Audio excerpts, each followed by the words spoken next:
Ísland og Kúrdarnir, já. Ögmundur minn Jónasson, vertu velkomin á vettvang frelsis og fullveldis. Þakka þér fyrir. Til þess að spjalla Kúrdana. Ég veit að þú veist miklu meir Kúrdana heldur en ég hef lengi haft áhuga á þeim. Eftir að ég áttaði mig á því á unglingsárum að ein af stríðshetjum mínum, þó ég ætti stríðshetjur þá báðum megin í þeim ófriði, var sá frægi Saladin sem var Kúrdi. Og svona fljótlega eftir að ég komst á manndómsárin þá fór ég að kynna mér Kúrdana og þykir talsvert til þeirra koma. Þetta merkileg þjóð sem á heima í mörgum ríkjum, á ekkert land sjálf, og nú ætla ég að biðja þig að taka sprettinn þaðan. Gjörðu svo vel. Þakka þér fyrir. Já, Ísland og Kúrdarnir. Íslendingar hafa löngum vitað sitt hvað Kúrda og það eigum við einhverjum 3 mönnum að þakka. Og við eigum þeim líka það að þakka að áhuginn á Kúrdum og stuðningur við þá á Íslandi hefur jafnan verið þverpólitískur. Vegna þess að stuðningurinn kom bæði frá hægri og vinstri. Á vinstri kantinum var Páll Kolka, læknir, hann var afabróðir minn, hann var mikill stuðningsmaður Kúrda, studdi það að þeir fengju hjálp í gegnum alþjóða Rauðakrossin og vildi styðja þá með öðrum hætti einnig. Á vinstri kantinum var Dagur Þorleifsson. Hann var blaðamaður á Þjóðviljanum og skrifaði mikið Kúrda þar og annar staðar. En þriðji maðurinn, hann stóð þeim nú framar að því leyti að hann var mjög afkastamikill í skrifum Kúrda og var reyndar talsmaður Kúrda í Þýskalandi á 7. áratugnum, íraskara Kúrda. Það var Erlendur Haraldsson, prófessor í sálafræði. Og hann var nú ekki ópólitískur maður, hann var hægri sinnaður maður, en Kúrdarnir var svona kjölfest ákveðin hjá honum og þegar hann var borinn til grafar fyrir 2 árum eða svo, að þar voru á sitt hvoru horninu Hannes Hólmsteinn Gizurarson og Ögmundur Jónasson. Samnefnarinn voru Kúrdarnir. Og þegar ég kom til íraska Kúrdistan fyrir í byrjun árs 2024 að tala fyrir friði, var þar á vegum alþjóðasambands Kúrda, þá voru svona væringar með hópum þar. Kúrdarnir í Írak eru svona fremur byggðir á ættbálka hugsun fremur en gerist annar staðar í Kúrdistan. Og Barzani hópurinn sem að fer með völdin í Erbil og mest ráðandi íraska Kúrdistan, annar klan síðan Talibani sem austar í landinu. Nema Barzani var ekkert endilega gefið þessa heimsókn þangað til að ég gat skotið því að ég var í vinur Erlendar Haraldssonar og hefði reynda borið hann til grafar. Og hann hefði komið nokkru rétt fyrir andlát sitt til íraska Kúrdistan og verið tekið það sem konungi. Og það ekkert annað að þegar þetta fréttist þá ég komin í hálftíma spjall í ríkissjónvarpinu í Erbil. Þannig naut ég Erlendar út fyrir gröf og dauða. En sem sagt, þetta skýringin á því að Íslendingar vissu talsvert Kúrda og að það var mikið skrifað þá og ég velti fyrir mig hvernig á því standi að þessi áhugi var svona mikill hjá þessum mönnum og öðrum. Ég held að það sé vegna þess að menn fundu snemma einhverja samsömun með Íslendingum og Kúrdum. Það var mikill og hefur alltaf verið mikill menntaáhugi í kúrdíska samfélaginu. Erlendur Haraldsson segir það í bók sem hann skrifaði, ég ætlaði nú að hafa með mér en glemdi heima. Hún heitir Á meðal kúrdískra uppreisnarmanna í Írak og kom út hér á landi 1964 og segir svona frá ferðum hans í Kúrdistan hluta Íraks. Og þá rekur hann þetta, hvernig áhuginn á menntun hafi löngum verið rík með Kúrdum. Og svo menntun ekki bara handa karlmönnum heldur einnig konum. Já, og þar erum við komin inn í, og þá sérstaklega þegar við færum okkur heldur vestur á bóginn til Tyrklands og Sýrlands. Aðeins að segja frá því að Kúrdar búa eins og þú gast í upphafi í 4 ríkjum aðalega. Það Tyrkland, þeir eru fjölmennastir í Tyrklandi, það sé ekki vel rúmlega 20 milljónir þar, jafnvel 25 milljónir. Fjallatyrkja. Já, það vildi Atatürk, hann vildi ekki kannast við að tilværu neitt sem héti Kúrdar, það voru bara fjallatyrkir. Og þeir eru fjölmennastir þar og þetta heitir á kúrdísku Bakur, síðan það Basur, það söður Kúrdistan, það Írak. Og síðan það Rojava, það norðaustur Sýrland. Þar eru þeir sennilega 3-4 milljónir, alltaf ekki 5-6 í íraska Kúrdistan, og svo Rojilad sem Íran, sem svona verið að horfa svolítið til núna. Og íranska Kúrdistan, það allt stórt, það heldur stærra en Ísland, 115.000 ferkilometrar, var stutt skeið á 5. áratugnum 46 sjálfstætt ríki með stuðningi Sovétríkjana þá, en það varði ekki lengi, en þessar hreyfingar hafa verið ríkar þar og aðeins til að ljúka þessu sem að þú vékst að með jafnrétti kynjanna, það kemur mjög sterkt inn hjá tyrkneskum Kúrdum og sýrlenskum í seinni tíð og fyrir áhrif Öcalans sem situr í fangelsi á Imrali eyju í Marmarahafi, rétt undan ströndum Miklagarðs, Istanbúl, og hefur setið þar síðan í janúar 1999 í vel rúman aldarfjórðung. En á ég að segja þér aðeins hvað mér langaði helst til að nefna áður við förum í þessa svona sögulegu vegferð, að ég nýkominn frá Sýrlandi. Rétt sloppið úr hernaði? Ég rétt slapp úr hernaði vegna þess að flugvélin sem ég fór með frá Erbil í Írak, ég fór til Erbil og þaðan inn í Sýrland. Þar sem Bandaríkjamenn hafa einu herstöðina sem eftir í Sýrland. Já, þeir hafa herstöð þar og hún var varla tekin á loft, það munaði 5 eða 6 klukkutímum. Hinn 28. Ég fór 27. eftirmiddaginn 27. í loftið, förstudaginn 27. Miðnættið þá byrja Bandaríkjamenn að bombardera Íran og lofthelginni lokað. Og stöðvarnar sem Íranir voru þá að svara á, þeir voru við flugvöllin í Erbil. En ég rétt slapp úr landi.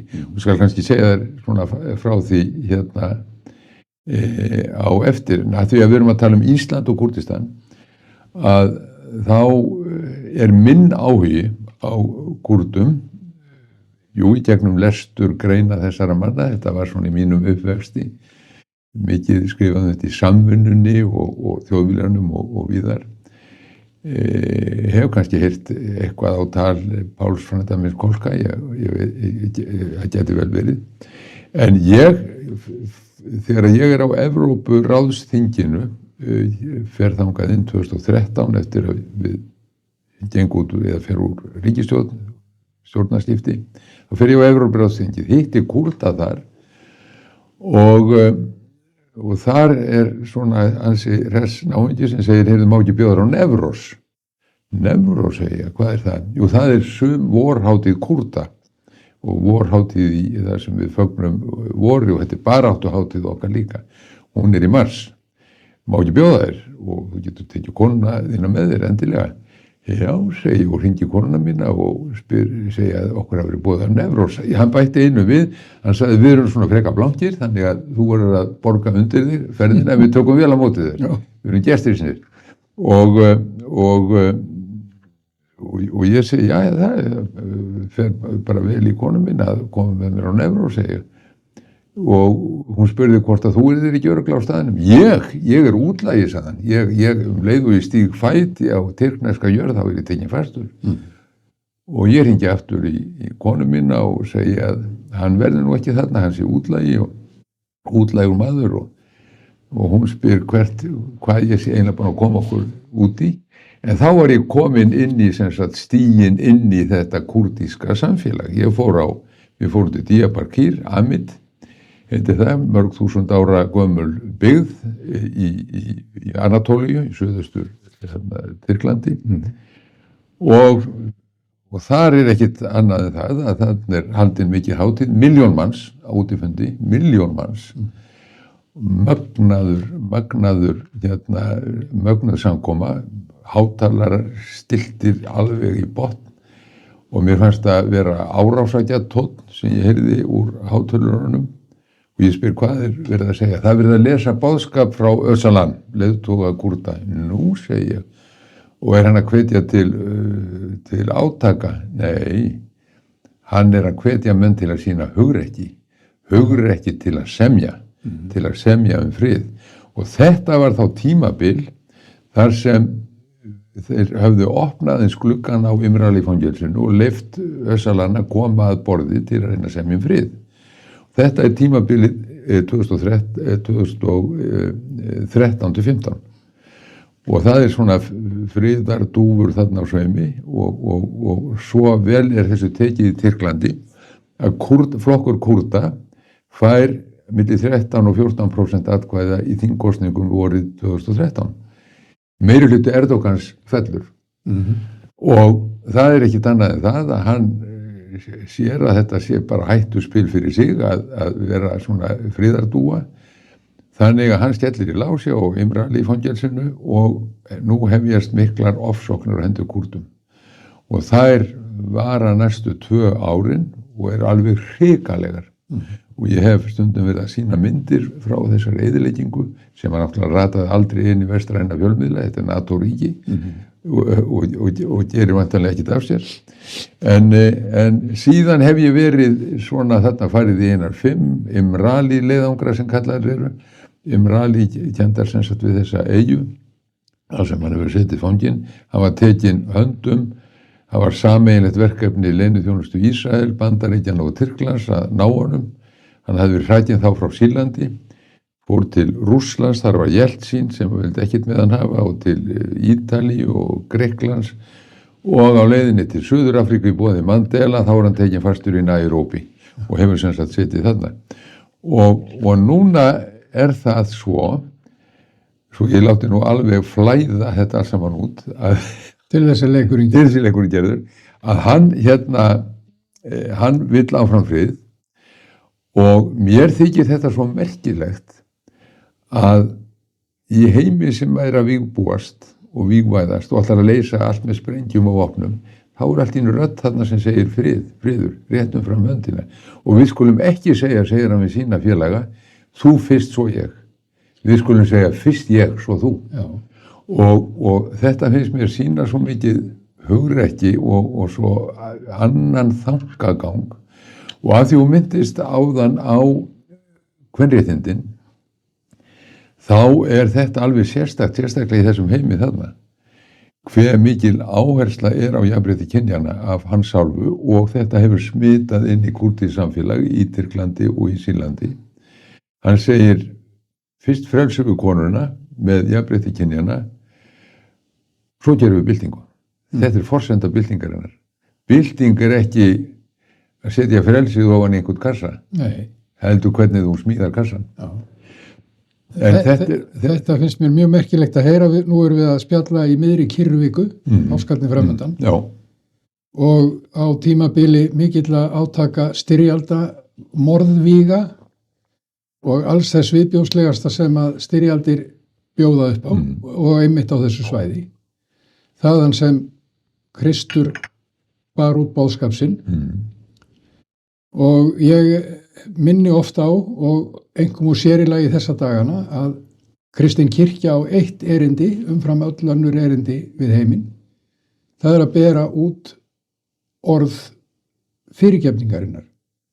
Því það sem Kristur sagði á krossinum kjarnin í kristinni boðun og kristnu erindi yfir höfuð að tala í heiminum. Kristur sagði, Faðir fyrirgef þeim því að þeir vita ekki hvað þeir gjöra. Nú veit ég að ég að tala við mann sem hefur nú ekki legið í trúboði mikið, að minnsta kosti ekki fyrir kristina, en fyrir ýmis pólitísk réttlætismál að þínu mati Ögmundur dagana. En ég legg áherslu á þetta núna af því að páskarnir eru rétt framundan. Faðir fyrirgef þeim því að þeir viti hvað þeir gjöra. Og mér heyrist að þessi múslími, sem hann vissulega og flestir kúrdar, þó að séu til kristnir menn og meira séu gyðingar á meðal þeirra, að þá er þessi boðskapur býsna hressandi komin úr þeirri átt sem hann kemur. Já. Það það og hann reyndar í þessum anda líka vegna þess að mér sagt og ég svona kunnugur mönnum úr innsta hring þarna eftir öll þessi ár í samstarfi við þá að menn hafi spurt hvernig stendur á því að þú vilt semja við kúara okkar. Já. Og þá verið að horfa til Tyrkjana sérstaklega sem hafa hamast á þeim. Og þá segir Öcalan að sögn, við eigum ýmsa kosti. Við getum samið við nýlenduveldin gömlu í Evrópu og Ísrael að hjálpa okkur að fá sjálfstætt ríki. En við getum líka samið við Tyrki. Og þá eigum að stilla dæminu þannig upp að leggja ekki höfuð áherslu og neina áherslu á stofnun ríkis, heldur segja við skiljum að þið viljið halda ykkar landamærum, Tyrkir, Sýrlendingar þið viljið halda ykkar landamærum, við viljum halda okkar mannréttindum. Getum við ekki sest niður á samkomulagi. Og þá segja menn, svo ég endurtæki, með öðrum orðum þú vilt semja við kúar okkar. Og þá segir Abdullah Öcalan, við höfum átt í stríði undanfarna áratugi en við bjuggum sátt saman í 1000 ár. Já. Ef við ekki horfa til þess. Já. Og þetta finnst mér svo vitiborin afstaða að velja friðin sem mjög erfitt og þá kem ég aftur að þessari ferminni til Rojava núna nýlega. Já. Að ég fór þangað, við vorum 6 saman. Það voru lögfræðingar frá Bretlandi, Þýskalandi, Sviss, það var réttarmeinafræðingur þar og verkefni var að safna staðrindum stöðum mála í Sýrlandi frá síðustu áramótum, bara núna frá áramótum. Vegna þess að við fáum alltaf að frétta í fjölmiðlum hér að eftir að harðstjórinn Assad var settur af, sem var harðstjóri, þá sé nú allt horfi nú allt vænlega í Sýrlandi eftir að Al-Jolani, Mohammed Al-Jolani, svo stríðsnafni hans notað. Og Golani eins og ég berða frá því að þaðan rættaður. Og hann sé komin úr sér svona vænlegra og það búið að aflétta viðskiptahömlum á Sýrland og svo framvegis. En samt berast okkur þessar fréttir frá kúrdabyggðunum að það sé nú ekki allt með feldu og frá reyndar byggðum drúsa og gyðinga kristinamanna að það sé nú kannski þannig að það sé ekki nóg að láta gamlan foringja Al-Nusra hreyfingarinnar sem var afsprengi Al-Qaeda og ISIS í jakkaföt og setja á hann bindi og faðmann í Washington og Brussel og Sameinuðu þjóðunum, það sé kannski alveg nóg ef að forritið óbreytt í höfðinu. Já. Og þetta fórum við til að finna út hvernig þetta væri. Og þetta alveg hrikalegt ástand.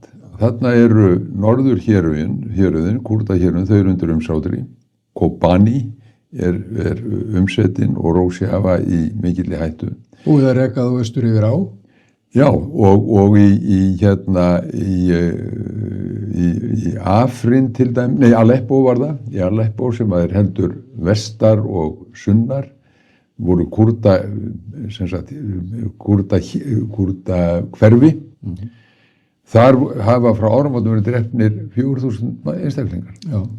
Og við ræddum við fólk sem hafði orðið vitni að þessu ofbeldi og við ræddum við flóttamenn 100.000 manns þarna og vergangi núna og skráðum þetta allt niður og komum til með að vera með þetta leggja þetta fram hjá alþjóða stofnunum. Þetta var verkefni okkar og ég byrjaði að greina frá þessu á heimasíðu minni. Og það Má ég aðeins grípa fram í Já, fyrir? gerðu það.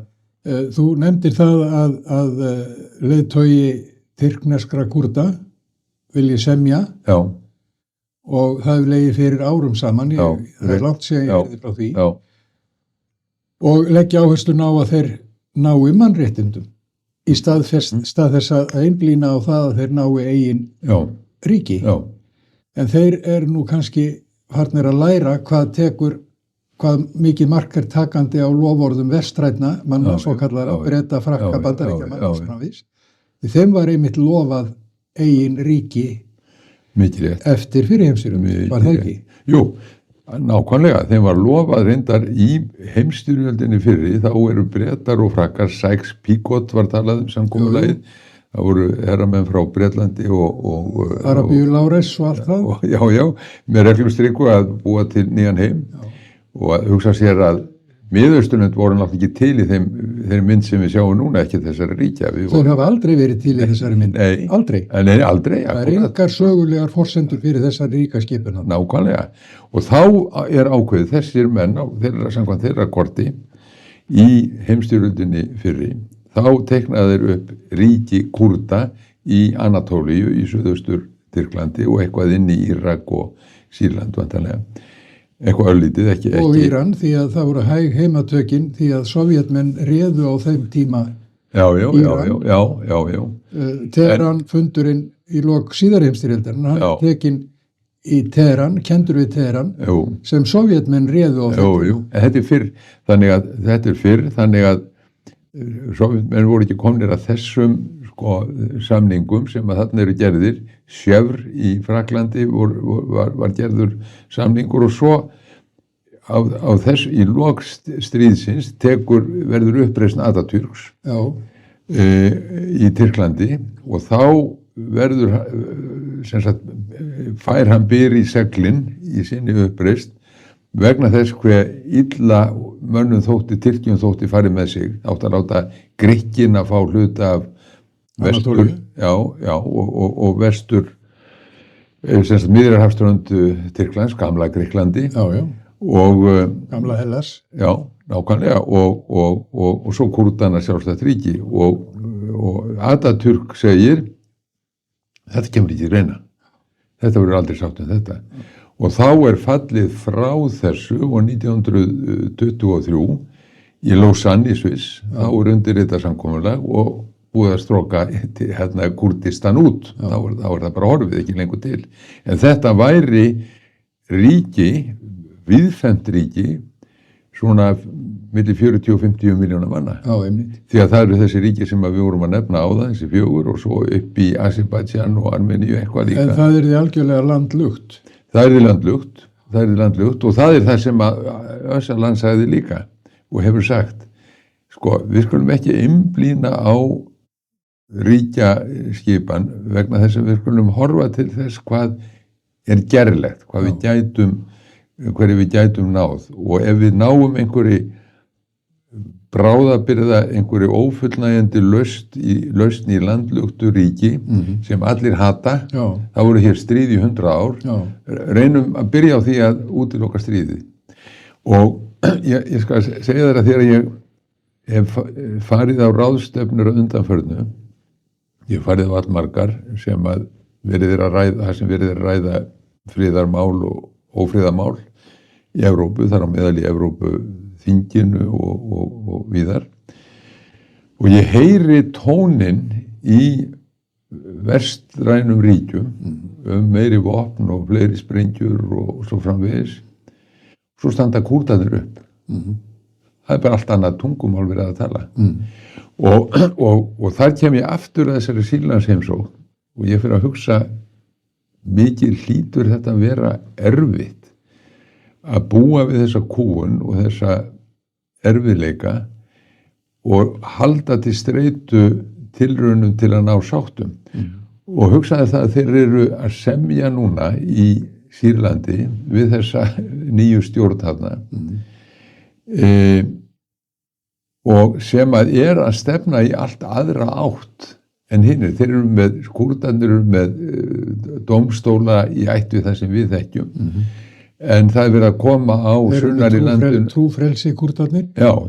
til dæmis. Já. Þeir eru með kvenfrelsi Kúrdarnir. Já, nákvæmlega. Ég bara nefna þessi vestrænu gildi sem að menn láta minnst að kosti í orði talsvert með hér á Vesturlöndum. Sko, mér var sagt að, mér var sagt að vera dómsmálaráðherrann, hvort sem var dómsmálaráðherrann aðstoðaráðherra, einhver þessar ráðherra í stjórn Jólanis, ég sá það á myndbandi þar sem hann skaut kúrdíska konu til bana, einn af leiðtogum kúrdíska kvenna, og hann spurður þetta nýlega, er þetta rétt að þetta hafi verið þú sem skoðst þessa konu, hélst þú þessari byssu? Já, ég hélt á byssunni, en Guð hélt gikkin. Já, sennilega hefur Guð haldið sveðjuna þegar að Gólani tók hausinn af bandarísku blaðamannunum sem hann gerði í beinni útsendingu hér fyrir nokkrum árum. Er það sagt að hafi verið hann? Já, hann myndi sennilega segja að Guð hafi haldið sveðjuna. Já. En sko þetta það er Gólani sjálfur sem að, hann var ekki í jakkafötum þá. Nei. En Gólani var það. Eða Jólani eins og þú kallar það. Já.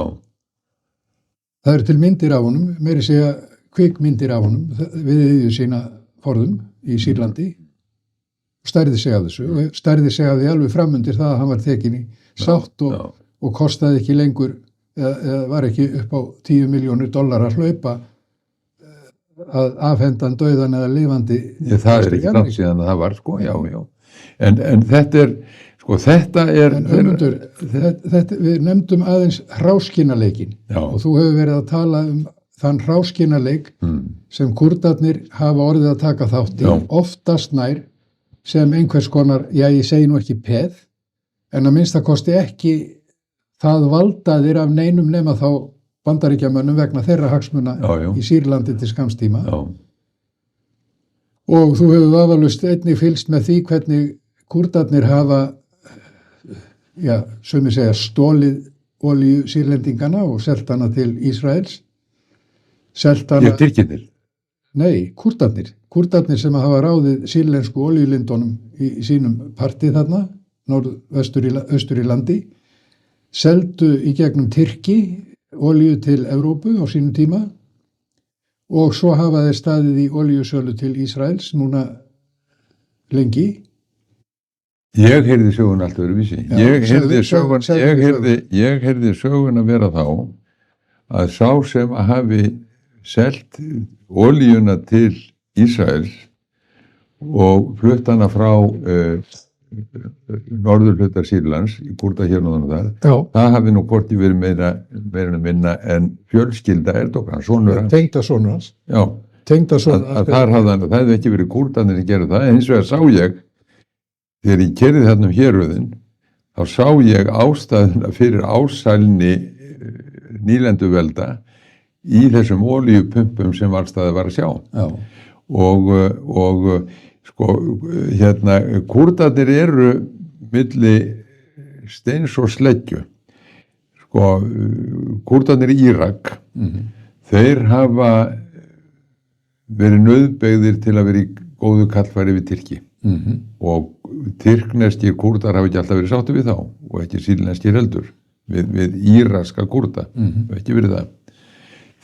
Kúrdarnir í Írak eru hins vegar skiptir. Það er þessi Barzani klan sem ræður í Erbil og svo í Soleimania sem austar, þar er Talibani klanið. Og þetta er svona svolítið af öðrum meiði en Kúrdarnir annar staðar. En þarna hafa Bandaríkjamenn verið allsterkir þegar að Kúrdarnir í Írak, Barzani, fer í atkvæðagreiðslu, þjóðaratkvæðagreiðslu sjálfstætt Írakst Kúrdistan 2017. Þá er sá fyrsti sem að sendir þeim heilláskaskeyti, er mér sagt, Netanyahu í Ísrael. Og hann ertu með Amerikanana líka.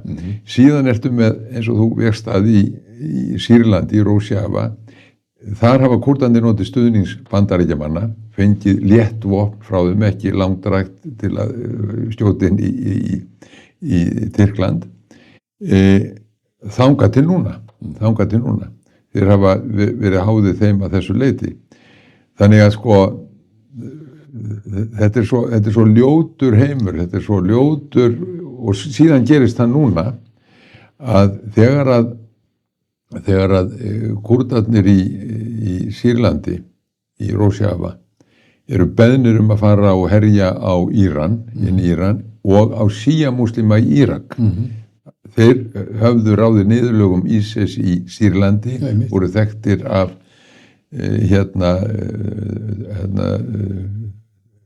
bardaga hörku þar, og Kanadinn vildu setja þá núna til bæði karlar og konur, ekki síður konurnar. Já, ekki síður konurnar. Senda í Víking þarna austur á bóginn, og þeir segja nei. Hvað gert þá? Það eru opnaðar fangabúðir, ISIS fangabúðirnar, sem að Kúrdarnir höfðu haldið 7.000 stríðsmönnum ISIS í föngnum. Það var látið að opna þessa búðir. Hvað heldur þið? Þeir eru farnir austur og búið að opna á. Austur á bóginn, já. Og þannig að þetta er sko, og svo tók eftir þessu á sínum tíma. Já. Því að það að Kaninn kom Kúrdunum í Sýrlandi til varnar, þegar að Assad var rétt út af drepað á alla með sínum fantaskap. Assad er ekkert ólíkur, held ég, í minningu fólk sem að upplifði hann, eins og Persakeisarin á sínu tíma. Þetta eru sömu fantarnir, sömu fantarnir. Já. Þeir nutu ekki réttinda undir Assad stjórnin, heldur ofsókna, en frá 2011, þá myndast bandalag með Kúrdum og Assad. Vegna ISIS og Al-Qaida. Já, ISIS og Al-Qaida, að Assad lætur þá í friði eftir það. Það er svona vopnaði friður þetta milli frá þessum tíma. Já, en það er samt partur af hráskinnarleiknum, því að þeir sem að muna langt aftur, muna eftir getnaði og fæðingu bæði Al-Qaida og ISIS. Og þar með Hamas. Því að þetta trekktu Kanarnir upp með Ísraelsmönnum og sátum. Og þessir ofstækisfullu sádi-arabísku Wahhabítar, sem eru í grunninn þessi ISIS og Al-Qaida á þessum slóðum. Þetta er allt saman sunnítar. Þetta er allt saman sunni íslamistar ættaðir frá Sádi-Arabíu. Þeir voru trekktir upp til þess að eyðileggja gamla Yasser Arafat. Þetta er allt saman partur af sama og alveg dæmalust hvað Kaninn kemst upp með að búa til nýjar þjóðsögur út frá gömlu þjóðsögunni og kannast svo ekkert upphaflegsögur. En ég ætla að botna eitt sem ég sagði á. Endilega. Það hefur verið mistök hjá þeim að fara í þess að þjóðaratkvæðagreiðslu 2017. Já. Og mistökin voru þau að því margir telja, svona fréttaskýrendur telja, greinendur, að þeir, menn litu þetta hornauga úr vestri, Bandaríkjunum og víðar, og þetta varð til þess að íraska Kúrdistan minnkaði og yfir olíusvæðum voru skert. Já. Og það var séð til þess að afraksturinn og olíunni færi allur í gegnum Bagdad. Já, einmitt. Og svo að þaðan norður. En sem sagt, þetta er ekki auðvelt líf. Sko. Nei, segðu mér eitt. Já. Hvað segja Kúrdarnir í Írak, og ef þú hefur heyrt í einhverjum frá Íran, hvað segja þeir Tyrkja-Soldán og aðgerðir hans í... Hér fyrr á tíð? Nei, ég er að tala núverandi Tyrkja-Soldán. Ég er að tala sjálfan höfuðpaurinn í Tyrklandi sem öllu ræður og er forseti íslamska bræðralagsins meðal annars það ekki. Ég er að tala Erdogan. Ég er að tala Erdogan sjálfan.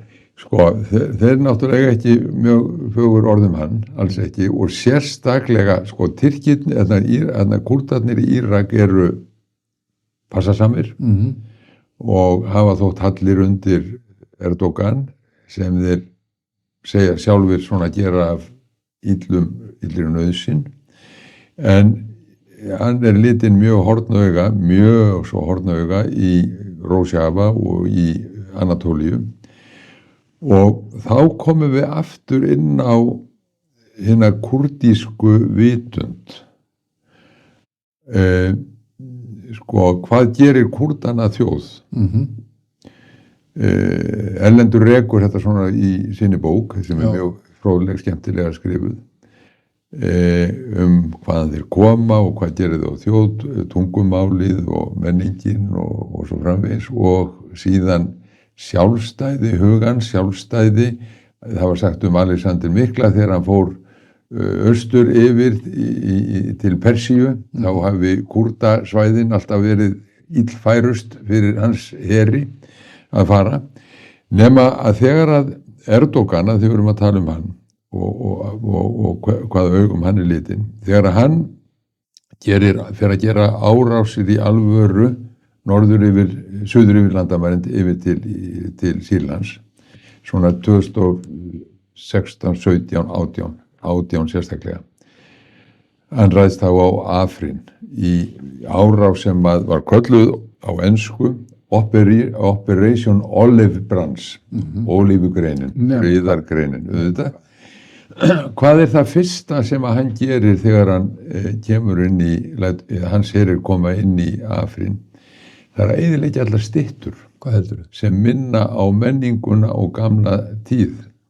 Og þarna var stytta sérstaklega fræg járnsmiðinn Kafa sem að svona gamlar þjóðsögur svona voru lifandi með Kúrdum. Þetta byrjaði því að fella þetta stalli. Þetta segir mér hins vegar að það sé eitthvað til sem að kúrdísk menningar arfleið og kúrdísk vitund sem að sé það sterk að það sé þess virði að ráðast gegninni, og það það sem þeir gera. Þannig að hann litinn hornauga, nema Öcalan segir,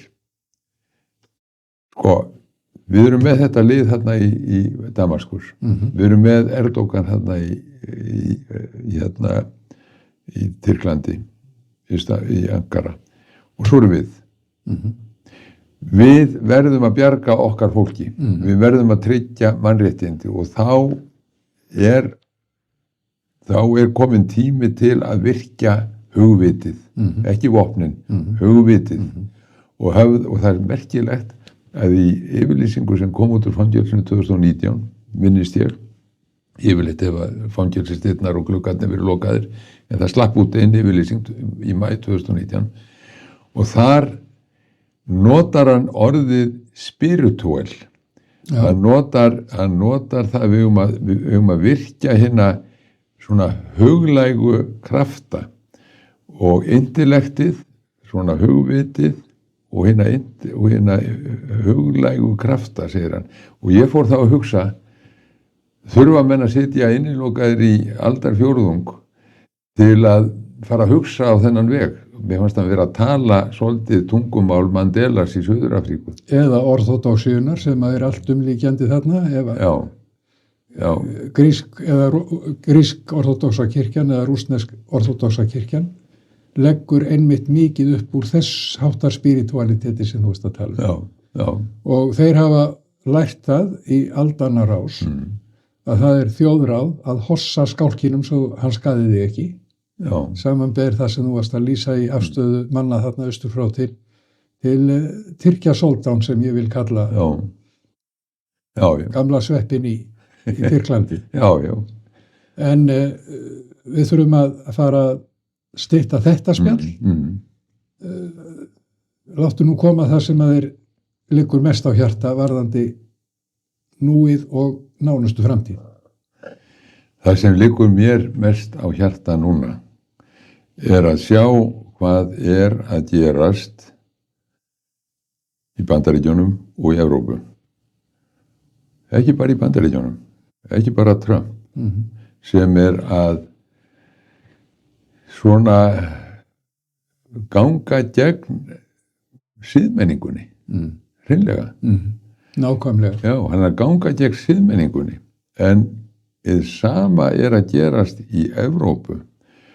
Ég átti spjall í gær við mann sem býr í Berlín og er innmitt af tyrkneskum uppruna, hann er og kúrdískum, en þýskur ríkisborgari. Hann hefur gagnrýnt þjóðarmorðið á Gaza, en á grundvelli þess að hann sé rússneskur útsendingari, sem hann er ekki, og hefur aldrei verið, hann verið ekki svona stöð eins og þessa hérna sem við erum á, ásamt fleiru, og gagnrýnt Rússa, gagnrýnt Bandaríkjamenn, gagnrýnt alla, en ekki dregið verið hræddur við sannleikan heldur. Það er búið að slaka á kortinans. Þetta er eins og Jacques Baud sem að þú hefur skrifað og varst að skrifa hana, og mun skrifa og hefur gert, svissneskur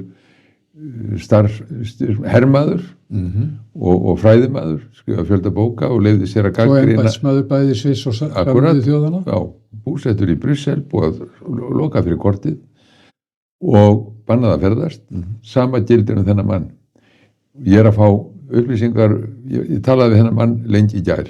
Og hann er þýskur ríkisborgari, segirðu? Hann er þýskur ríkisborgari. Og Þjóðverjar náttúrulega með sína stjórnarskrá og sitt stendur á bakvið hann náttúrulega eins og klettur, eins og svisslendingar á staðið á bakvið sinn ríkisborgara. Svo er önnur Jamb, heitir hún er með svissneskan, það er kona með svissneskan ríkisborgararétt og kamerúnskan, hún er frá Kamerún og hún hefur verið að gagnrýna franska nýlendustöfnu í Afríku, það er búið að slökkva henni líka. Sko, þetta er bara að gera svona, og það sem að þú spyr hvað liggur mér á hjarta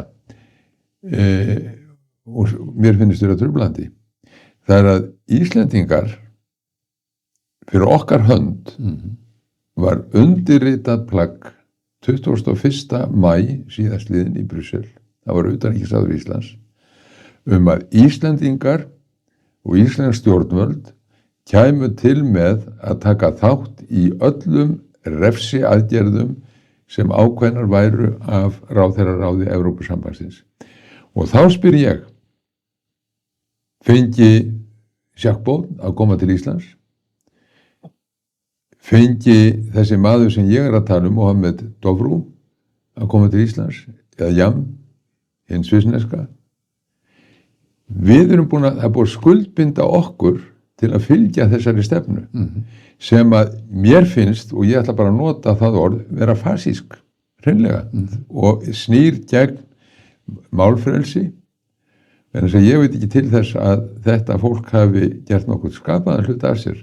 Og að lokum langar mig til að segja að þær raddir sem við erum að heyra í Evrópu, í Bandaríkjunum og annar staðar í heiminum sem að tala í gagnstæða átt, ég hlustaði á yfirmann bandaríska hersins á tímum innrásarinnar í Írak svara fyrir gjörðir sínar þá. Hann var fullur iðrunar og talaði af svo mikilli visku og kærleika fannst mér, þetta er yfirmaður hersins þá og iðrunar, og hann sagði, það sem ég sé mest eftir, það er þegar ég hugsa til þess sem gerðist í fangelsum á okkar vegum, pyntingarnar sem að við gengust þá.